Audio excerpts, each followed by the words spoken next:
Hello people of the verse and welcome back to the channel. It's the Eradicator, and Star Citizen Alpha 3.13 is now in the live servers, meaning that it is now time to review it. And as always, this review will be done according to the same criteria that I've been using for the past reviews, which is going to allow us to compare the experience we're getting with this patch compared to how the other patches felt overall. So without further ado, let's get started with our very first category, bug fixes. Now, this is not a category about the current ongoing bugs. That part, rest assured, is coming soon in the overall quality category. Here we're having a look at what was fixed from previous patches, these annoying, pesky bugs that plagued our experience. That had to be fair, guys. There are quite a few of those bugs that were smashed, so I am glad that we hopefully won't see them anytime soon, and that starts with the horrible Hurston spikes, which usually happened when a storm was happening. It just looked plain ugly, consumed a lot of our GPU resources, and thank God it is finally gone. They've also fixed an issue that caused objects not to follow their trajectory line, which is something that I also complained about in a video in which I used a grenade launcher and its trajectory was unobstructed when it should have gone straight into the NPC, but for some reason it went sideways and it killed me instead. Now this should be fixed too, but we also shouldn't be stuck in a Cutlass's beds now, which is also practical if you plan to respawn in your ship after logging off.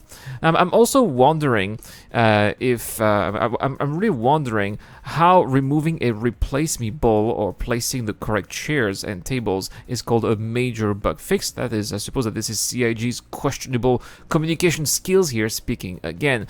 There are also still plenty of annoying bugs that we get to experience in the patch, so as a result, as much as I appreciate the fixing of those older bugs, this category can get anything than a 5 out of 10. Fixing older bugs is fine, but fixing new bugs and preventing them from appearing in a new live build is better. More to come on that later.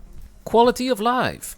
I would say that as a combat player, the biggest update is that the shield holes are gone for the most part thanks to the new shield system, especially if you are a Constellation enthusiast like myself. This is a major improvement. Miners will also rejoice with new mining options and a slightly reworked UI, which makes mining a little bit more pleasant, I must admit. Other than that, well, we have new colors for our characters' eyes when we go through the customization process, and that's basically it. We've known for a while that this patch will be quite lackluster, and that all of the issues that we find annoying in the verse are the results of outdated tech that will come online later, starting with 3.14, which is why this category gets nothing better than a 3 out of 10. Game-changing elements. Star Citizen Alpha 3.13 is perhaps the patch that feels the most more of the same since the beginning of the quarterly patches back in 3.0. The new locations do not add anything apart from perhaps some FPS missions that we already had in bunkers before.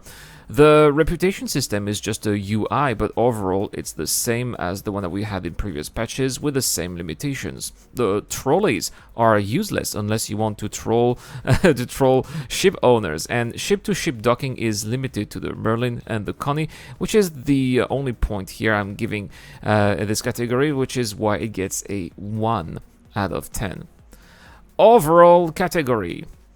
Overall category here is mediocre, to say the least. As I'm writing these lines, the double elevator bug seems to have been fixed, so we can now leave the hubs, but we still can't log out in beds.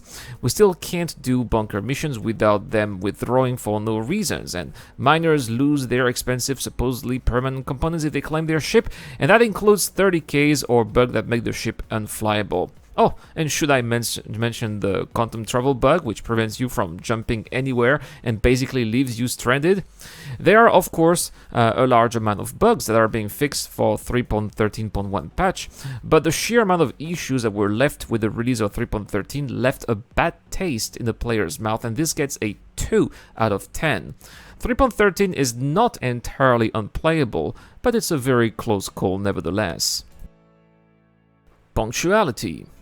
If we consider that the average mark is 5 out of 10 for delivering the patch on the last day of the scheduled quarter, and that each week of delay removes a point, then with a delay of over 3 weeks, Star Citizen Alpha 3.13 gets a 2 out of 10. Let's face it, there was no Q1 patch, and 3.13 was the Q2 patch, and make no mistake, 3.13 will be released throughout quarter 3 at this rate. Features. Star Citizen Alpha 3.13 is perhaps the most meaningless patch ever released when it comes to added content, with no AI improvements, no weapons and items, no character development, and no new core tech. I know that we are waiting for iCache and server meshing to open the float gates, but this feels very depressing, and as far as added content goes, it gets a 2 out of 10. Moving on to locations, the improvements made to the stanton system is perhaps the most significant change in this patch when it comes to locations. The planets and moons that we get to discover in the verse even seem more photorealistic than they've ever been, and this is perhaps the patch's biggest accomplishment. Apart from that, the new cave entrances seem gimmicky at best. The new asteroids are anecdotal, and the non-commercial overlays of refinery stations should have just been a side note in the patch note instead of having a dedicated card on the roadmap. In the end, it's not like we're getting a new landing zone or a new planet to discover in this patch, and that's why it's only getting a 4 out of 10, the Sandstone system improvements really being what is pulling the mark up here. Gameplay.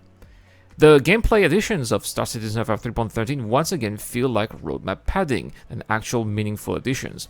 Push and pull is useless as of now, and visual degradation, just like ship names, are purely cosmetic and add nothing to gameplay itself.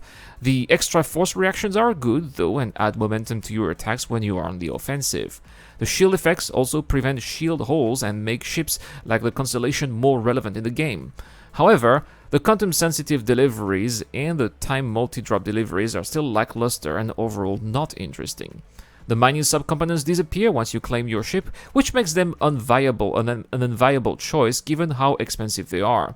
The reputation UI is what it is, and UI, nothing more. So at least we can check out where we are standing with a few organizations and mission givers that are supported by the app, but it still feel very limited. The Constellation's Merlin is finally usable thanks to ship-to-ship docking, something that Constellation owners have been waiting for almost 9 years. As far as mountain guns, though, I have yet to see any, so I can't tell anything about them, other than, again, this feels very anecdotal. And that's pretty much it for 3.13 patch. Ship to station docking and also ship closets have both been delayed, so we'll have to wait how impactful those are. But apart from those two items, gameplay in 3.13 hasn't changed much, and the few improvements made to the game give it a 3 out of 10, most points being attributed to the new shield system, and a bonus point for the Constellation's Merlin now being an actual thing. Ships and vehicles. Star Citizen Alpha 3.13 is giving us no extra ship. Those are coming in the future.x patch, perhaps 3.13.1.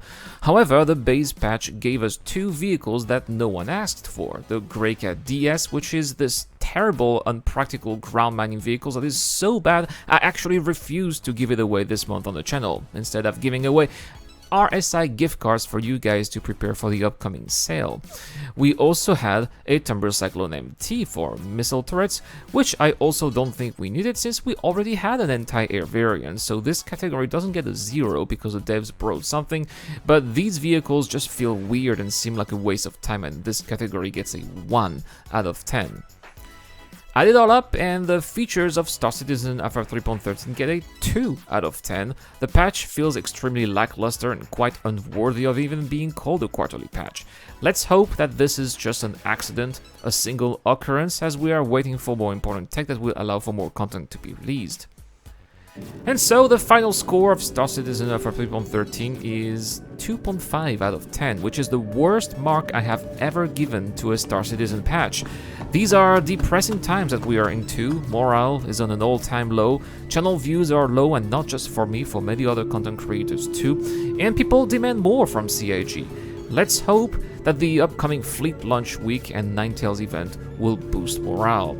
And that's it for this video. As always, thank you so much for watching. Also, be on the lookout for tomorrow's giveaway video, as we'll be giving away, tomorrow the prizes, right? So we'll be announcing April's winners as well as May's prizes. So if you like this channel's content, please consider giving this video a like or subscribe, or even join us on Patreon or via the Join button membership. This also helps the channel a lot and definitely keeps me going. Have a great day, everyone. This is the Eradicator. I'll see you guys later.